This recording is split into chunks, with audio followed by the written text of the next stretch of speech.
பாடசாலைகளை மீள ஆரம்பிப்பது தொடர்பில் கல்வி அமைச்சின் முக்கிய அறிவிப்பு. நாடளாவிய ரீதியில் விசேட போக்குவரத்து சோதனை நடவடிக்கை.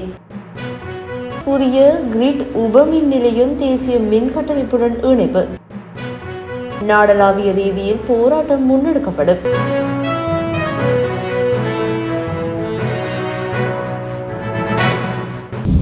அரசு மற்றும் அரசு அங்கீகாரம் பெற்ற பாடசாலைகளுக்கு தற்போது விடுமுறை வழங்கப்பட்டுள்ள நிலையில் எதிர்வரும் ஜனவரி மாதம் 2ஆம் தேதி பாடசாலை கல்வி நடவடிக்கைகள் மீள ஆரம்பிக்கப்பட உள்ளதாக அறிவிக்கப்பட்டுள்ளது. இது தொடர்பில் கல்வி அமைச்சு விடுத்துள்ள அறிக்கையிலேயே மேற்கண்டவாறு குறிப்பிடப்பட்டுள்ளது. இதன்படி எதிர்வரும் 2ஆம் தேதி முதல் பாடசாலைகளின் 3ஆம் தவணைக்கான 2ஆம் கட்ட கல்வி நடவடிக்கைகள் ஆரம்பிக்கப்படும் என தெரிவிக்கப்பட்டுள்ளது. மேலும் அனைத்து பாடசாலைகளினதும் 3ஆம் தவணை கல்வி நடவடிக்கைகளை ஜனவரி 24ஆம் தேதி வெள்ளிக்கிழமையுடன் முடிவடையும் என்று கல்வி அமைச்சு அறிவித்துள்ளது.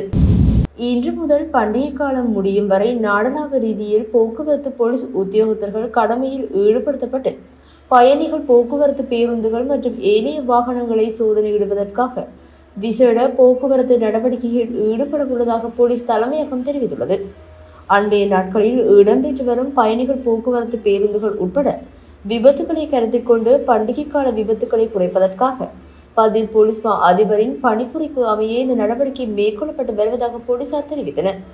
முக்கியமாக பொது பயணிகள் போக்குவரத்து பேருந்துகளை சோதனையிடுவதுடன் மதுபானம் அல்லது போதைப்பொருள் பாவனை மற்றும் போக்குவரத்து விதிகளை மீறி ஆபத்தான முறையில் வாகனம் ஓட்டும் சாரதிகளுக்கு எதிராக சட்டத்தை அமல்படுத்த உள்ளதாக போலீசார் தெரிவித்தனர். போக்குவரத்து விதிகளை மீறி பேருந்துகள் மற்றும் பிற வாகனங்கள் இயங்கினால் 119 மற்றும் 1997 என்ற குறுகிய தொலைபேசி இலக்கங்களிலும் அல்லது போலீஸ் பிரிவுகளுக்கு பொறுப்பான அதிகாரிகள் மற்றும் போக்குவரத்து தலைமையகத்தின் பணிப்பாளர்கள் மற்றும் பணிப்பாளர்களின் கையடக்க தொலைபேசி இலக்கங்களிலோ தொடர்பு கொள்ளுமாறு பொதுமக்களிடம் கோரிக்கை விடுக்கப்பட்டுள்ளது.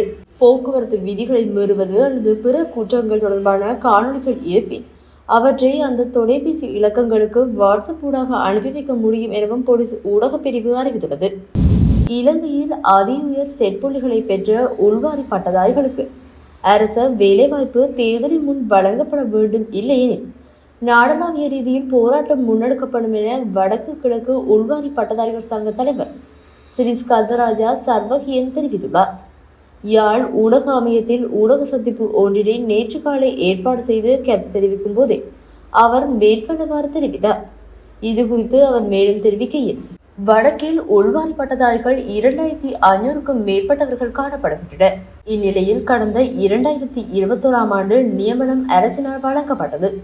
அரசினால் நியமனம் வழங்கப்பட்ட பொழுதிலும் 2014ஆம் ஆண்டு உயர்தர மாணவர்களுக்கு, அதாவது 2020-2021 பட்டமளிப்பு பெற்ற பட்டதாரிகளுக்கு பட்டம் வழங்கவில்லை.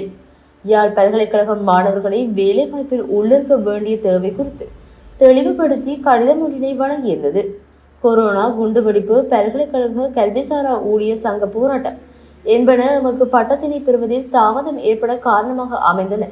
இருந்த போதிலும் எமது அணியினை சேர்ந்த வேறு பல்கலைக்கழக மாணவர்களுக்கு வேலைவாய்ப்பு கிடைக்கப் பெற்றுள்ளது.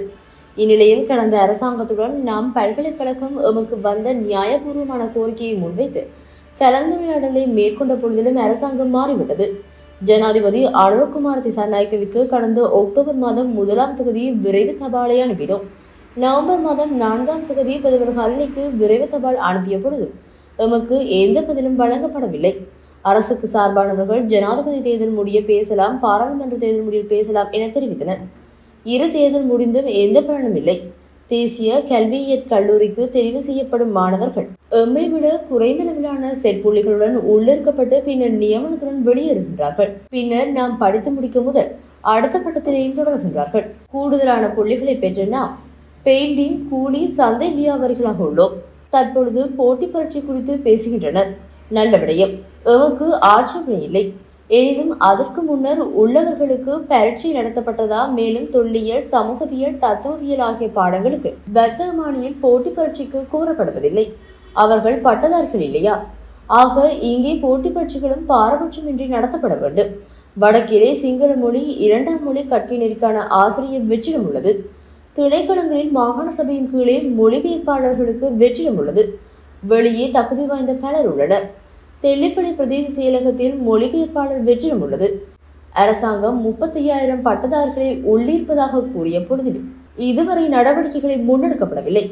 ஆகவே ஏப்ரல் மாதம் உள்ளூராட்சி மன்ற தேர்தல் முன்னெடுக்கப்பட உள்ளது. தேர்தல் காலத்தில் நியமனங்களை வழங்க முடியாது. தேர்தலுக்கு முன்னர் 2020-2021 ஆண்டு வெளியேறிய உள்வாரி பட்டதாரிகளுக்கு முன்னுரிமை அளித்து வேலைவாய்ப்பு வழங்கப்பட வேண்டும். வெளிவாரி பட்டதாரிகள் தாம் பிரிதொரு வேலைவாய்ப்புடன் இதனை தொடர்பு கொள்வதாகவும் இருக்கக்கூடும். தொடர்ந்து 2022-2023 பட்டதாரிகளுக்கு வேலைவாய்ப்பு வழங்கப்பட வேண்டும். தொடர்ந்து எம்முடன் எவ்வித பேச்சுவார்த்தையும் அரசு மேற்கொள்ளாது. வடக்கு கிழக்கு இலங்கை தழுவிய பட்டதாரிகள் இணைந்து பாரிய போராட்டம் முன்னெடுக்கப்படும். உங்கள் ஆட்சி மீது எமக்கு நம்பிக்கை உள்ளது எனவும் அவர் மேலும் தெரிவித்தார். புதிதாக நிர்மாணிக்கப்பட்டுள்ள வாகவத்தை கிரிட் உபமின் நிலையம் தேசிய மின் கட்டமைப்புடன் இணைக்கப்பட்டுள்ளதாக இலங்கை மின்சார சபை அறிவித்துள்ளது. கடந்த 19ஆம் தேதி இது மேற்கொள்ளப்பட்டதாக குறிப்பிடப்பட்டுள்ளது. இலங்கை முதலீட்டு சபையின் வாகவத்தை மற்றும் மில்லனிய கைத்தொழில் வலயங்களுக்கு மின்சாரம் வழங்கப்படுவதற்காக இந்த மின் உபநிலையம் பிரதானமாக நிர்மாணிக்கப்பட்டுள்ளது. அதற்காக இலங்கை முதலீட்டு சபை 2300 மில்லியன் ரூபாவை முதலீடு செய்துள்ளது. இலங்கை முதலீட்டு சபையினால் நன்கொடையாக வழங்கப்பட்ட 5 ஏக்கர் நிலப்பரப்பில் நிர்மாணிக்கப்பட்டுள்ள இந்த புதிய கிரிட் உபமின் நிலையம் தற்போதுள்ள கைத்தொழில்களுக்கு மின்சார விநியோகத்தின் ஸ்திரத்தன்மை மற்றும் தரத்தை மேம்படுத்தல், எதிர்கால தொழில்களுக்கு நிலையான மற்றும் தரமான மின்சாரத்தை வழங்குவதற்காக 90 MVA திறன் கொண்டதாக நிர்மாணிக்கப்பட்டுள்ளது. இலங்கை மின்சார சபையின் பரிமாற்ற கட்டுமான திட்டத்தின் கீழே இந்த புதிய கிரிட் மின்சார சபையின் வடிவமைத்து நிர்மாணித்து மற்றும் ஒருங்கிணைத்து வருகின்றது. வாகவத்தை கிரிட் உபமின் நிலையத்தை முழுமையாக இலங்கை மின்சார சபை ஊழியர்களின் உழைப்பு பங்களிப்பில் நிர்மாணிக்கப்பட்ட முதல் கட்ட உபமின் நிலையமாகும். நியூசிலாந்துக்கு எதிரான ஒருநாள் தொடரில் பங்கேற்கும் சரித் அசலங்க தலைமையிலான 17 பேர் கொண்ட தேசிய அணியை ஸ்ரீலங்கா கிரிக்கெட் அறிவித்துள்ளது. 3 போட்டிகள் கொண்ட ஒருநாள் தொடரானது எதிர்வரும் ஜனவரி 5ஆம் தேதி, 8ஆம் தேதி மற்றும் 11ஆம் தேதிகளிலே முறையே வெலிங்டன், ஹாமில்டன் மற்றும் ஆக்லாந்தில் விளையாடப்படும். முதல் போட்டி இலங்கை நேரப்படி அதிகாலை 3:30 மணிக்கு தொடங்கும். மீதமுள்ள போட்டிகள் காலை 6:30 மணிக்கு தொடங்கும்.